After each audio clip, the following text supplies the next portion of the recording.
Moi! Tänään nyt ollaan päästy 10-jaksoon ja tässä nyt olisi 2 tai oikeastaan 3 juttua, mitä me tehdään. Etupumput kasataan, se on ihan simppeli homma. Me kasataan toi penkki, eli se on sitten valmis vaan pultattavaksi runkoon. Mutta pääosaa nyt tässä esittää vanteet ja keskiöt ja pinnat. Eli niin sanottu rihtaus. Mä ajattelin, että taisi ihan niinku easy peasy juttu, helppo homma. 5 minuuttia ja laitetaan pinnat kasaan.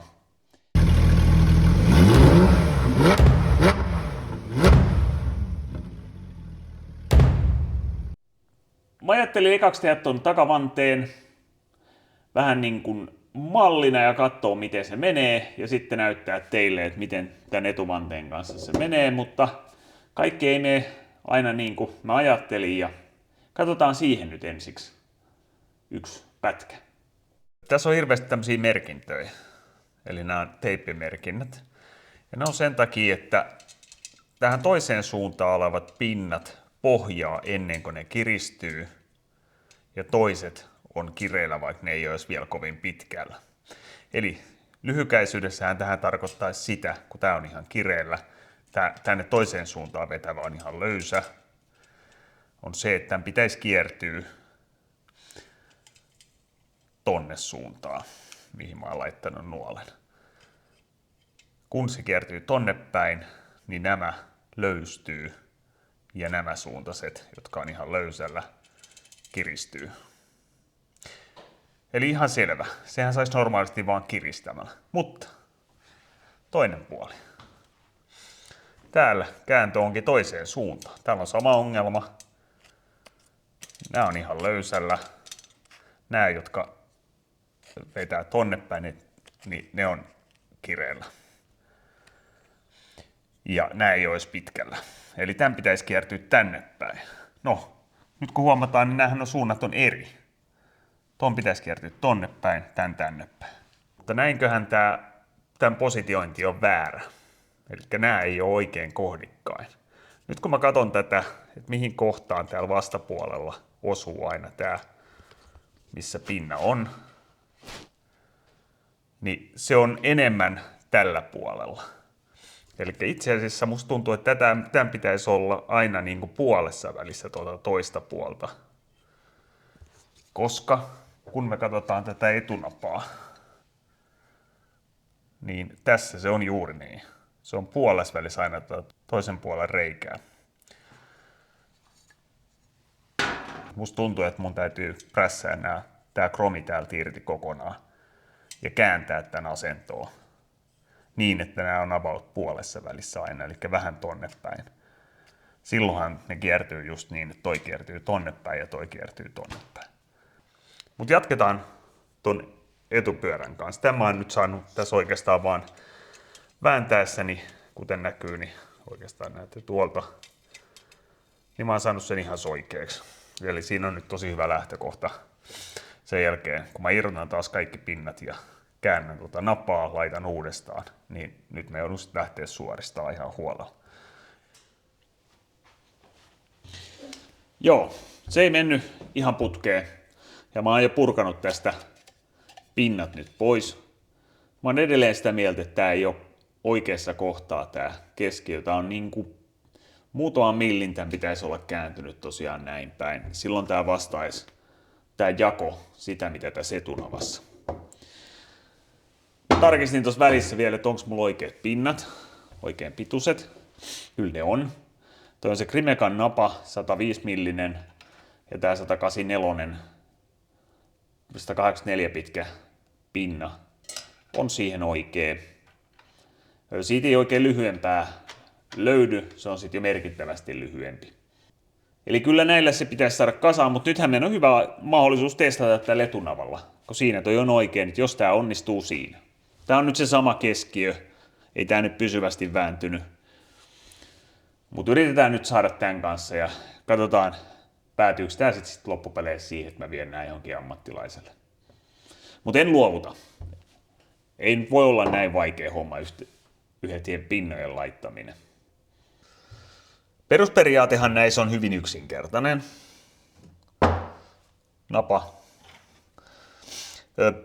Tässä on pari juttua, mitä pitää huomioida. Nämähän siis tulee niin, että joka toinen tulee alta ja joka toinen tulee yläpuolelta.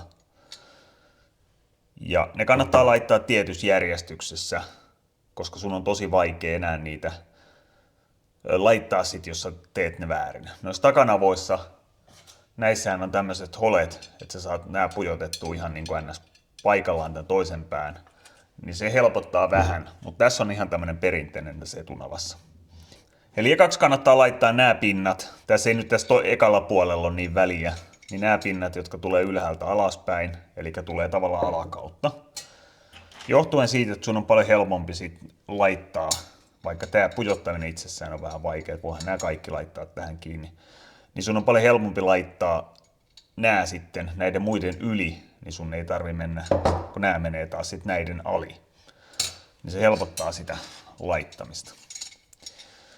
Eli joka toinen lähtee tänne suuntaan, eli me voidaan pujottaa jo valmiiksi joka toiseen yläpuolelta pinna.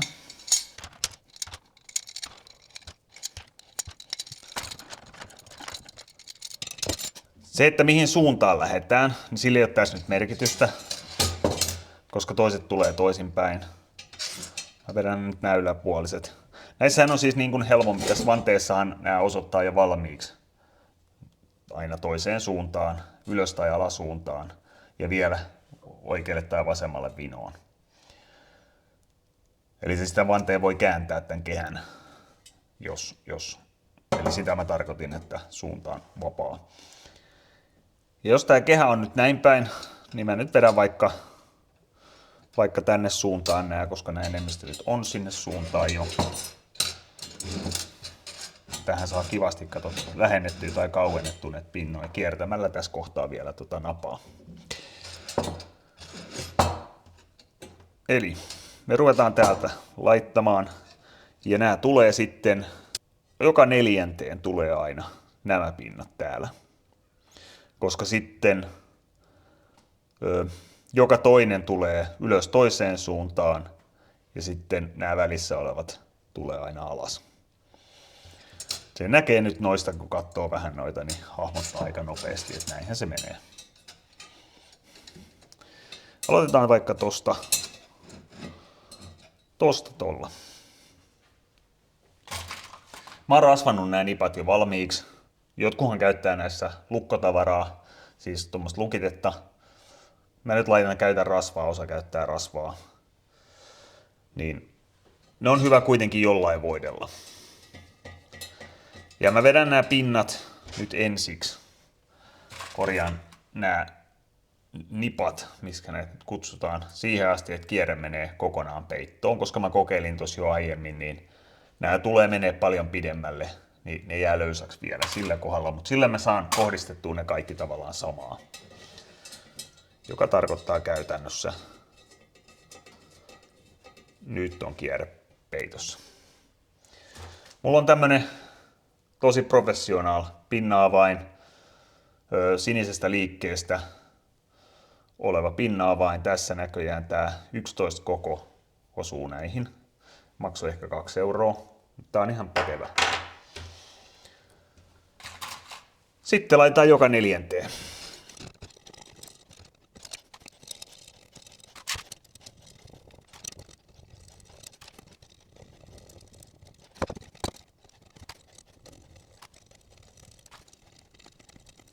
Eli 3 on aina tyhjää, 3 tyhjää, 3 tyhjää, 3 tyhjää ja nämä on joka toisessa.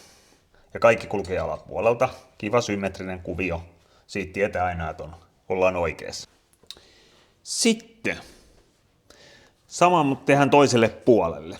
Mä en nyt laita tässä kohtaa vielä tämän puoleisia pinnoja loppuja, eli näitä, jotka tulee näin päin ristiin, vaan mä laitan ensiksi toiselle puolelle, koska mä pystyn, jos mä vedän nämä samansuuntaiset toiselle puolelle, mä pystyn vielä löystämään ja kiertämään tätä kehää. Mun on vaikea saada niitä paikoilleen enää sitten myöhemmin. Eli me vedetään tänne samat pinnat. Ja me vedetään nyt ensiksi kanssa tänne kanssa ne alle tulevat pinnat. Eli se tulee ton toisen pinnan viereen. Näihin keskelle tulee taas se toinen puoli, eli näihin jokaiseen toiseen tulee tämän puolen pinnat. Niin aletaan sitten syöttää näitä seuraavaksi. Noin. Eli nämä kulkee edelleen symmetrisesti ja tämä kehä, kun se ei ole toiseen suuntaan ollenkaan tuettu, niin tämä pääsee pyörimään vielä niin, että nämä löystyy ja kiristyy. Nyt tulee sitten se seuraava kohta. Ja tässä on oleellista se, että tämä keskittyy tämä kehä keskelle tätä. Nythän tämä liikkuu ihan minne sattuu, mutta se tasainen kiristys tulee tavallaan sitten tukemaan sen ja pakottaa sen tuohon keskelle, kun on saman pituiset. Nyt me aletaan sitten tunkea toisinpäin niitä, eli nyt näkee se, että jos mä yrittäisin tästä tiputtaa näin päin, tämähän ei siis tule näin päin, mutta yrittäisin tiputtaa näin päin tämän pinnan, niin mä en saa sitä tuolta alta kulkemaan enää, koska nämä pinnat on tiellä. Mutta nämä on nyt ne, jotka tulee täältä alhaalta ylöspäin olevat pinnat, eli jää tähän pinnalle ja ne tulee aina sitten tonne noiden viereisten reikien, jälleen kerran joka 4. reikään paikoilleen. Ja nuo keskireiät jää nyt sitten tyhjäksi tuolle toiselle puolelle. Aletaan pujottaa näitä.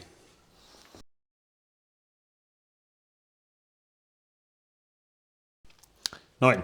Sitten on vaihe 4 seuraavaksi, eli nämä 3. vaiheen, eli päältä tulevat pinnat, niin ne on nyt paikallaan. Edelleenkin on täysin symmetrinen. Kaikki menee yhtä monen yli ja menee oikeisiin kulmiin. Mä laitoin nämä tänne vaan korokkeeksi sen takia, että koska toi keski on toiselta puolelta niin kuin korkeampi, niin mä en olisi ylettänyt noita pinnoja ilman noita. Mutta joo, seuraavaksi me tehdään sitten sama. Nyt tää keskiö ei pääse pyöriin enää kuin minimaalisesti tässä. Nyt me tehdään sama vielä toiselle puolelle. Eli tänne me laitetaan nyt kans nämä alhaalta pinnalle tulevat, ja ne menee nyt noihin viimeisiin reikiin ja tänne suuntaan.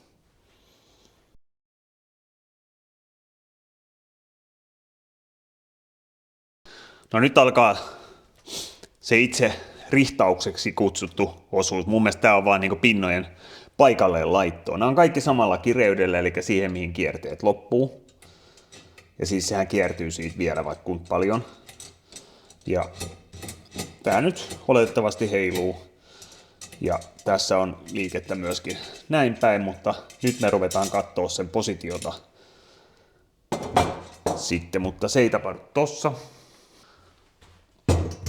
Vaan me voidaan ottaa siihen, meillä olisi mahdollisuus ottaa siihen tämä takahaarukka, laittaa tuo akseli tuosta läpi ja käyttää tätä siinä. Se on ihan fine, sitähän mä käytin jo tuossa epäonnistuneessa takanavassa. Me voidaan yhtä lailla käyttää tässä ihan pukkeja. Eli semmonen pro-penkki siinä. Tässä on tämmöiset sinisen firman puristimet. Ja sitten siinä on 2 jack-standia toisesta halpa myymälästä. Ja tää ajaa nyt asiansa, mutta tämähän on ihan venkura vielä, eli mun täytyy jokaista nyt kiristää saman verran, ja että saadaan tää edes nyt niinku tavallaan jokseenkin pysymään paikallaan. Niin mä vedän nyt silleen, että mä vedän venttiilistä eteenpäin. Se on hyvä merkki. Tästä eteenpäin. Missä meidän venttiili on? Tuolla. Laitetaan siihen joku merkki. Näkyy selkeämmin. Niin jokaisesta mä vedän nyt kierroksen kireemmälle. Mä käyn ensiksi nää läpi. Tää on siis tosi hidas prosessi. Näitä täytyy tasaisesti kiristää. Ja tässäkin on hyvä tapa on vetää ehkä niinku, mites tää menis, joka 3, jos vetää, niin sit se vetää molempiin suuntiin. Ja sitten seuraava kierros, seuraava kierros ja seuraava kierros.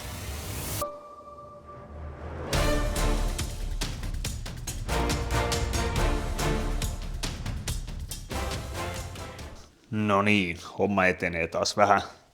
Mä nyt laitoin tähän mikrometrin. Tää on aivan liian tarkka oikeastaan kyllä tähän hommaan. Mä en usko, että me päästään tämän koko skaala-asteikolle edes, mutta mä näen siitä kuitenkin sen heiton ja näen, että se on ihan julmetusti. Mutta tää on nyt vasta esikiristetty, eli tää vannekin jopa vielä heiluu näissä pinnoissaan tämän verran. Eli sen takia mä nyt en ole vielä tähän sen kummemmin laittanut, mä laitoin sen vaan referenssiksi tuohon odottamaan. Mut lisää täytyy kiristää. Nyt mä oon kiristänyt niitä aika monta kierrosta ja tasaisesti joka kolmas aina. Siinä on vaan hirveän vaikea pysyä laskuissa mukana. Sitten mä syppään tässä venttiilin kohdalla aina yhden eteenpäin ja sitten taas joka kolmas sen täyden kierroksen ja niin päin pois. Se on ihan hyvä tapa ja sillä jatketaan, mutta nyt mä siirryn puoleen kierrokseen, koska tää alkaa olla jo lähellä ja osa niistä alkaisi kohta kiristymään. Hieronta jatkuu. Nyt niitä on kiristetty tasaisesti kaikkia. Nyt täällä on edelleen pinnoja, jotka on snadisti löysällä. Niin nyt mä otan ne pinnat kaikki käsikireyteen ja sen jälkeen mä taas tasaisesti kiristän kaikkia, mutta mä otan nyt vaan 4/4 kierroksen enää. Muokkasin Bilteman avaintakin vähän, että se mahtuu paremmin tuonne pinnojen väliin, leikkasin siitä ne turhat pois. Tein tämmöisen ohkaisen siitä. Sopii paremmin tähän vanteeseen. No tässä otettiin sitten kaikki löysät pois. Sitten kun ne oli pois, niin lähdettiin kiristämään joka kolmatta pinnaa. Saadaan tasainen veto molemmille puolille. Aina kun kierros on täys, hypätään yksi pinna eteenpäin ja taas joka kolmas. Silloin tulee hyvä tasainen veto. Nyt niitä on kaikki kiristetty. Mä otin puoli kierrosta sitten kuitenkin jokaiseen sen jälkeen, kun oli kaikki esikiristetty.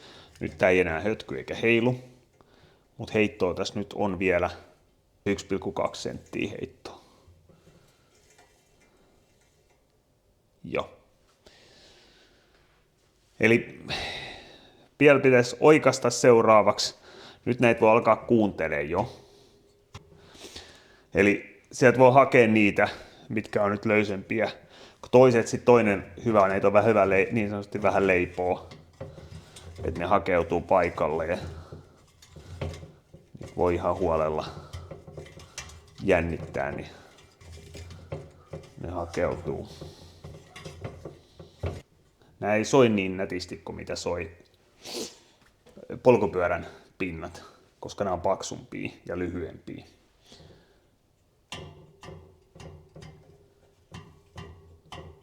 Tästä kuulee, että noi on suht samalla kireydellä. Noi on löysemmällä. Sitten on taas kireemmällä. Eli noita kahta kiristetään.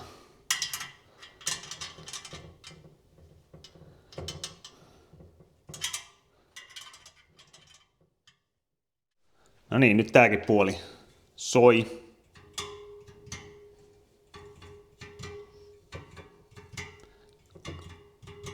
Kaikki about samalla lailla. Ja tää oikeeni itse asiassa jälleen itekseen jonkun verran. Tää heittää nyt vähän vähemmän kuin aiemmin, mutta nyt me lähdetään oikomaan. Mä tosta katsoin jo pystyheittoa, että onko sitä. Se voi nyt testaa periaatteessa millä vaan, minkä saa tuohon lähelle.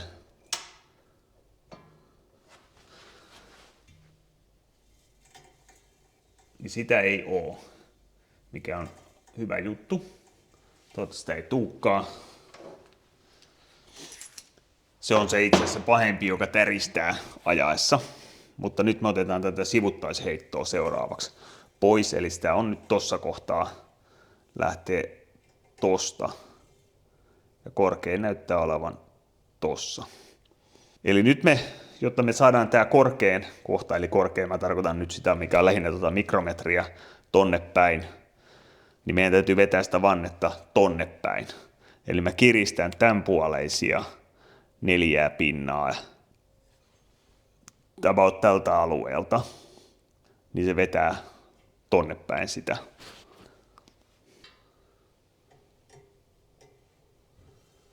Kuten näkyy, niin se parani, mutta lisää täytyy ottaa vielä. Se on noin sentin. Ja mä lähden taas siitä kohtaa, mistä se ongelma lähtee. Eli tosta.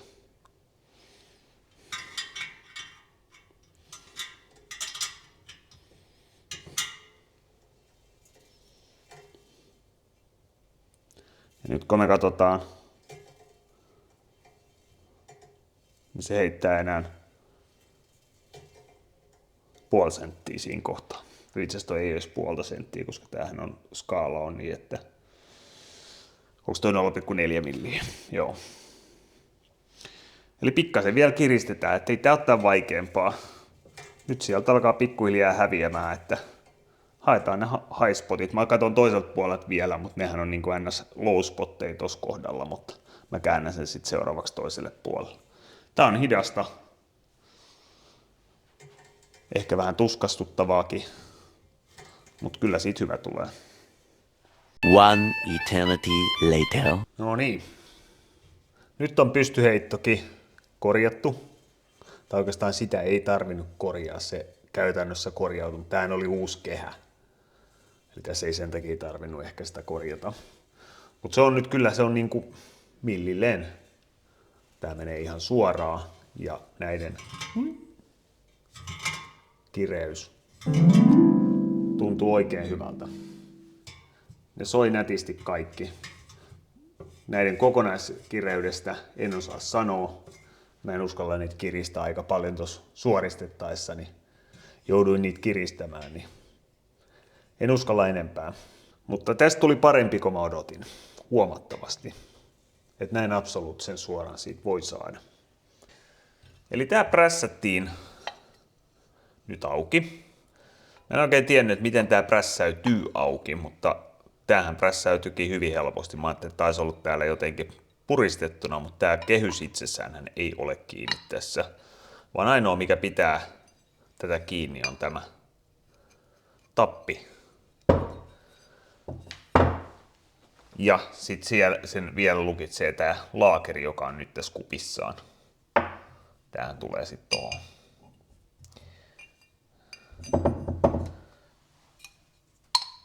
Mikä tässä oli hyvää, mä sain suojattua nyt nämä sisäosat. Ne ei ruostu sieltä. Mikä tässä oli huonoa? No, siinä meni aikaa nyt vähän lisää, mutta nyt mä saan tämän suoraan. Eli se koko pointtihan tässä jutussa oli nyt se. Siis tää menee nyt ihan painamalla. Se lähti kyllä prässillä sitten ihan kohtuu kivasti sieltä, mutta nyt kun se on tolleen huulilla, niin mä pystyn tästä millä tahansa mittaamaan sen, että mä saan tän nyt oikeaan kohtaan. Ja sitten mä vaan painan sen siihen.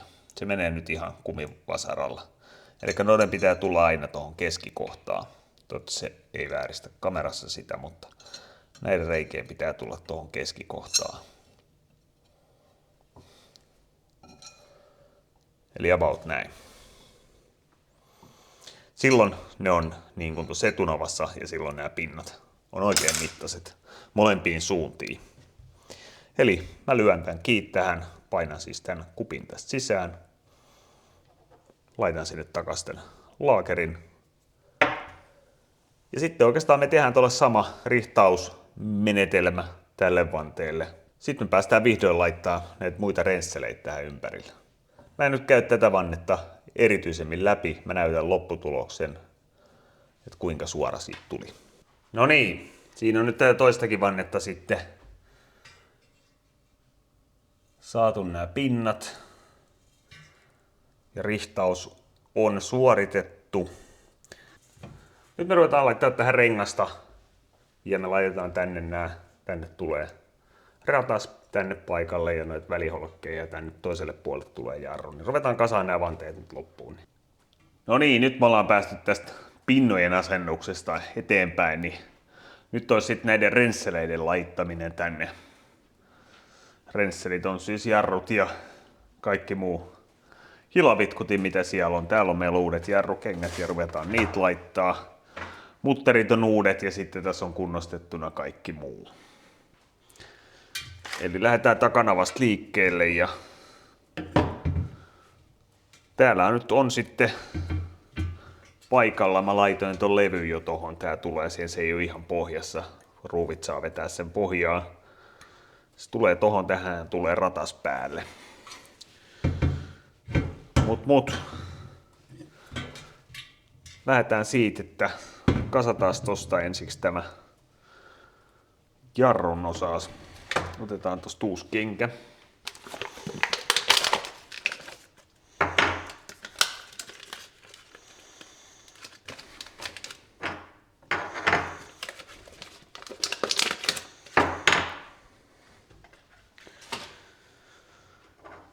Eli täältä tulee jouset vaan läpi, jotka pitää noin paikoillaan. Sitten täältä tulee, tohon tulee siis nyt nämä tohon väliin, toisinpäin vaan. Ideahan tässä on, kun tää pyörähtää vaijerin voimasta, niin se avaa sitten, nämä rummut levittää. Ja sitten kitkapinta ottaa kiinni. Laitetaan tohon nyt.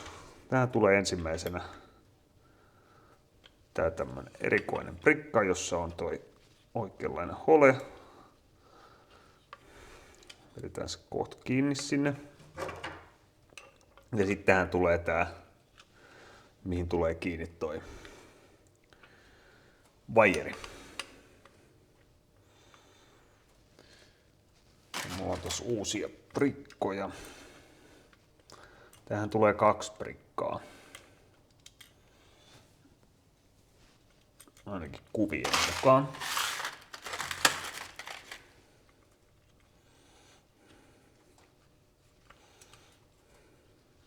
Eli se tulee noin.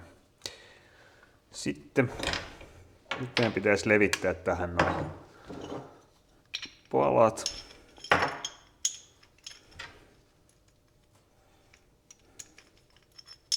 Tai kengäthän nää on.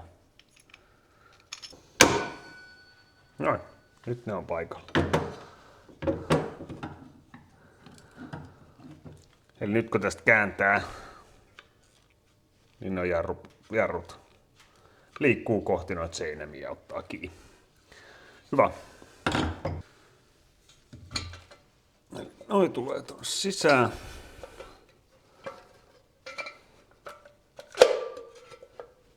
Noin.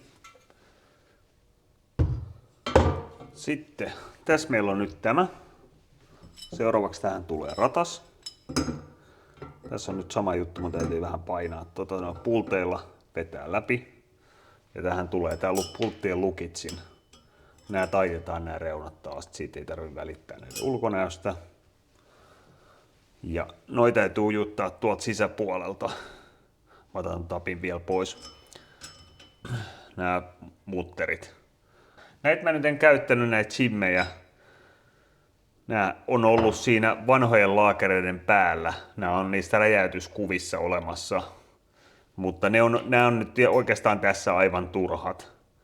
Nämä on ollut niiden vanhojen laakerien, kun ne on suojaamattomia tai ne on sellaisia peltilevyillä olevia. Nämä on oikeastaan niiden pintaosat eikä varsinaisesti simmilevyt. Ja kun tämä uusi on tämmöinen valmiiksi suojattu nailoni vai millä toi nyt onkaan, niin se ei noit tarvii. Se voisi vaan rikkoa ne. Nyt siinä on ratas paikallaan. Tähän on nyt semmonen vinkki, että kun huomaatte, nämä pultithan tulee tähän pintaan, niin täällä on takana 4 reikää, johon saa ne mutterit. Ja tässä magneetti on ihan ehdoton. Eli magneetilla se mutteri tonne paikoillee, koska siis tonnehan ei saa hylsyä, tai sit pitää olla semmonen lovettu hylsy. Mutta tuolla on alun perin 4 tuommoista stopperia, jotka estää sitä mutteria pyörimästä. Ne ei nyt varmasti tässä kameralla näy, mutta siellä nyt sellaiset on. Ja silloin siinä ei tarvii mitään pitää vastaan millään, kun toi on ehjä. Eli siellä on ne stopperit, jotka pitää sen mutterin, niin että se ei pääse pyöri tyhjää. Niin sit sen saa kiristettyä. Mut nyt se on linjassa, siellä on se spaceri välissä. Ja sitten me lyödään nyt lopullisesti kiinni toi jarru.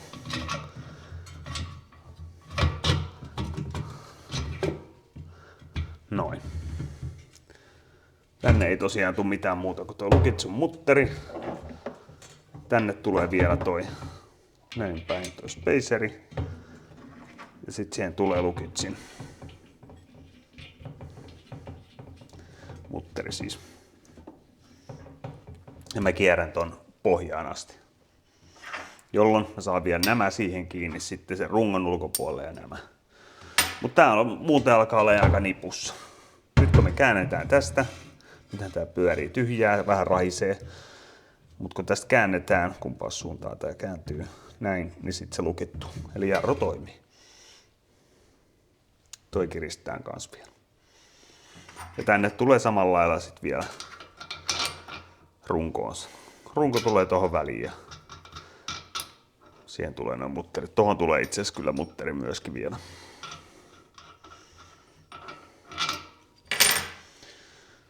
Hyvä. Eli toi. Mutta sitten siirrytään etupyörään. Tää on vähän samantyyppinen. Täällä meillä on tää pyöritin, jota me ollaan jo aiemmin kasattu. Ja täällähän on nämä hahlot täällä toisella puolella ja nämä hahlot kuuluu pyörittää. Tuolla on välissä toi prikka, joka menee tuonne pyörittimen sisään. Tommonen paksu. Ja käytännössä tää nyt laitetaan sitten kohdalleen niin, että toi pyörit ottaa noin hahloihin. Näin. Nyt kun tää pyörii, niin se pyörittää pyörittäjää. Sitten tänne toiselle puolelle. Sama juttu, tänne tulee tää jarrusysteemi. Tohon tulee palat väliin. Tänne tulee tää vetosysteemi tälle. Siinä on vähän kun pinnotettu uudestaan, niin siinä on kamaa. Tohon tulee toi ja sitten siihen tulee 2 prikkaa ja mutteri. Mä en oikein tiedä miksi siihen tulee 2 prikkaa, mutta näin oli kuvissa. Ja tohon tulee taas spaceri väliin tonne. Ja toi tulee tohon. Sinne tulee Lukitsin mutteri tohon perään. Ja tämä,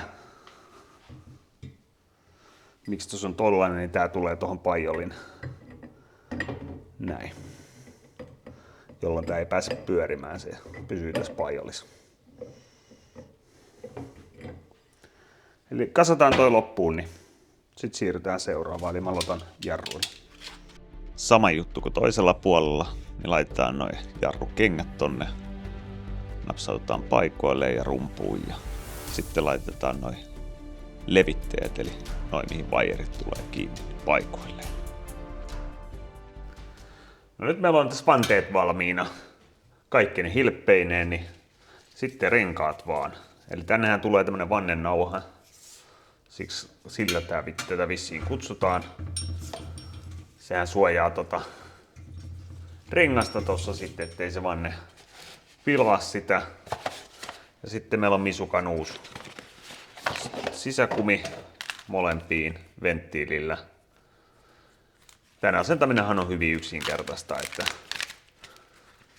tämä vaan tulee venttiili kohdalle ja se vaikeampi homma on sitten saada tää rengas tohon ja sitä varten mä kävin hommaan rengasraudan tohon, minkä pitäisi olla sille aika hyvä, että sen saa tonne painettuun. Sitten rengas lyödään sitten vaan paikoille. Ensiksi vannennauhat, nehän on tommoset venyvät, helppo laittaa paikoilleen, kunhan venttiili on vaan kohdallaan. Sitten aletaan äheltää näiden renkaiden kanssa ja siinä sitten tovi vierähtää saadaan ensiksi toinen puoli paikoille ja sitten laitetaan se sisäkumi sinne sisään ja venttiili paikoille ja sitten aletaan sitä ulkopuolta niin tuolla rengasraudalla vääntää paikoille, mutta kyllä se sinne ihan kivasti lumpsahti, mutta tuo rengasrauta on tärkeä. Sitten eturengas sama juttu, vannennauha, rengas toiselta puolelta paikoilleen. Sitten laitetaan sisäkumi. Ja pitkän ältämisen jälkeen niin sitten laitetaan ulkokumi paikoille. Siinä tuli se ristaus tehtyä. Ja komeethan niistä tuli. Ja mä uskoisin, että nämä on nyt oikeasti hyvätkin vielä. Me ei nyt keretty tässä videolla ihan niin paljon kuin mä olin ajatellut ja mitä tuossa alussa puhuttiin, mutta ei se mitään. Ihan muutaman päivän päästä tulee toinen, missä kasataan nyt sitten koko keula samalla, niin me ollaan ihan valmiit sitten NS-finaaliin, eli siihen, että lyödään ne siihen runkoon kiinni. Meillä on alkaa kaikki osat kasassa nyt niin kuin isompina kokonaisuuksina. Tosta mä en mainin noista renkaista kauheasti, mutta mähän valitsin tähän nämä tämmöiset nappularenkaat, eli niin sanotut vähän semmoiset maastokelpoisemmat, johtuen siitä, että tää on TS. Eli sehän oli se SMNS maastokelpoinen versio. Silloin siihen kuuluu nappularenkaat ja siksi mä valitsin nappularenkaat. Täällä on jo ilmat sisässä, nämä on ihan vaan bolt-on enää. Jatketaan nyt siis ensi viikolla ihan muutaman päivän päästä sitten noiden loppujen kanssa ja me aletaan olla aika lähellä sitä finaalia, että lyödään kaikki vaan runkoon kiinni ja homma on paketissa. Pysykää kanavalla, tilatkaa kanava ja katsotaan muutaman päivän päästä lisää. Kiitos.